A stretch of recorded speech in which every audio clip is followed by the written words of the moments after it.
When I moved to Austin, I knew exactly 2 people, but within a month, I knew 30. In 6 months, I had 50 friends, and now a year later, I have over 100. And I didn't get lucky. I wasn't naturally social, and I wasn't in the right place at the right time. I used a repeatable system that anyone can follow, and in this video, I'll show you exactly how to go from knowing 0 people to having a thriving social life in just a few months. If I had to start over tomorrow in a brand new city, here's exactly what I'd do.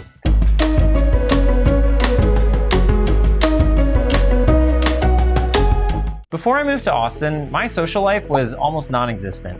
I spent 30 years being traumatized, struggling to make friends, and honestly, I just assumed I was bad at it. It felt like something that other people just knew how to do, and I didn't. But when I moved, I realized I had a rare opportunity to start fresh. I wasn't gonna leave it up to luck this time.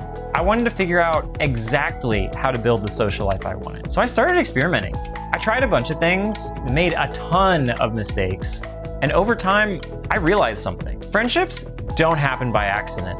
You have to build them intentionally. And once I figured that out, everything changed. Today, I have the social life I always wanted. I want to give you the exact playbook to skip my mistakes and start meeting people faster than you think. So let's get into it. The single best way to make friends in a new city is to host a housewarming party, even if you don't know anybody. I held mine 6 weeks after moving in, and it was one of the best decisions I've made in my entire life. If you're not already an accomplished party host, the 2-hour cocktail party gives you an amazing step-by-step guide for how to host your first one. You don't need to commit to hosting again or forever, but doing it once will put you on the right trajectory to meeting people and inviting them into your life. And yes, I can hear your complaints from all the way over here. You don't know enough people. You don't have the perfect space. You haven't finished unpacking. Well, guess what? It doesn't matter. I've been to an amazing house party where 6 people sat on the floor around a table made of 2 cardboard boxes. If you invite people into your home with intention, you can create an amazing experience regardless of what space you have to offer. And as for not knowing enough people, that's the whole point of the exercise. We're gonna fix that. Your housewarming party is your forcing function to start building your social life. We're not starting big, we're starting small. You don't need to find your best friends for life, you just need to find some warm bodies to show up at your party. But the truth is, that's the first step of building deeper relationships. And when you build the muscle of taking charge of your social life and creating great experiences for yourself and for others, you'll continue to do so long after your house party is over, and you will continue to make so many more great friendships. So how do you do it right?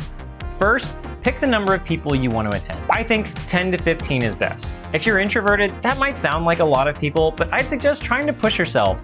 Definitely do not go below 5, but try to get 10. Typically, I get about a 50% acceptance rate for any invites I send out, so that means you're gonna need to invite about twice as many people as you want to attend. So that means you're looking at finding 20 to 30 people to meet around town. So the trick is, whenever you meet someone new, ask them if you can invite them to your housewarming party. And you don't need to have a date yet. You can literally just say, hey, you seem really cool. I'm hosting a housewarming party in a few weeks because I just moved to town. Do you mind if I invite you when I have a date? That line will totally crush, trust me. When you've collected enough tentative yeses, pick a date 2 to 4 weeks out. Create an invite on Partyful, but don't send it out yet. First, you need to pick 5 people who you felt like you had the best connection with. These 5 people are going to be your core group. Make sure those 5 people can attend the date and time you picked. If they can't, it probably means you should reschedule. And if they say yes, have them RSVP on your Partyful invite. So that way your invite has social proof, and when you send it to the people who you know less well, they'll know that, oh, this is a real event. This is a real thing that people are coming to. Once you have those 5 RSVPs, send the invite out to everybody. Instead of just blasting out a mass invitation, I highly suggest reaching out one-on-one to everyone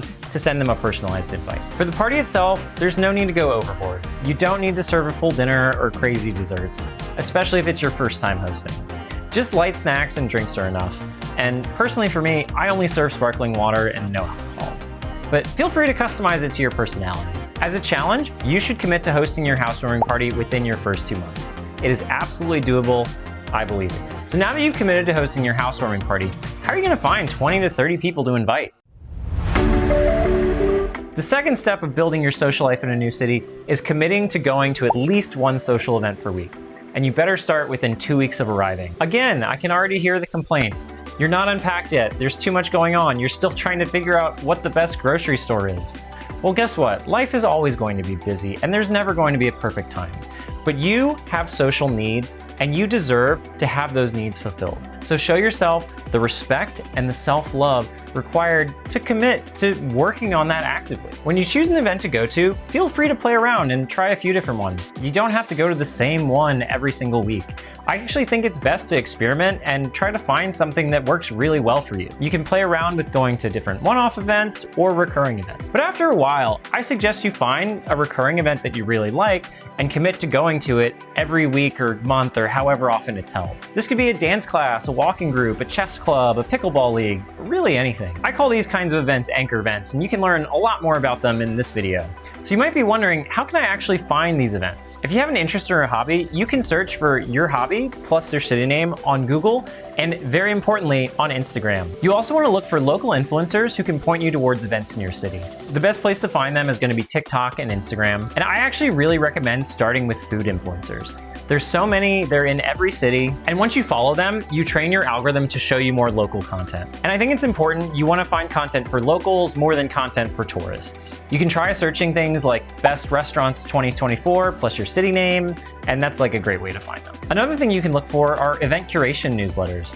Again, every major city has some of these, though sometimes they're run by traditional publications like magazines and newspapers, and other times they're run by local online writers. Look for roundups of things that are happening this week or this month. You can try searching for something like Austin events January 25, that kind of thing. And as you go to these events, don't forget, whenever you meet someone, invite them to your party. Once you've hosted your housewarming party, you'll have built a foundation for your social circle. Even if you don't meet your best friends that night, you've taken the hardest step, getting started. By this point, you've already practiced hosting and putting on an event for others, meeting new strangers and staying in touch, going out in the world and finding events that work for you. Now you can build on these skills. You can host another party, join deeper social groups, or even start a group of your own. If you want to go so much deeper on tips for making friends, check out my video on the friendship pipeline.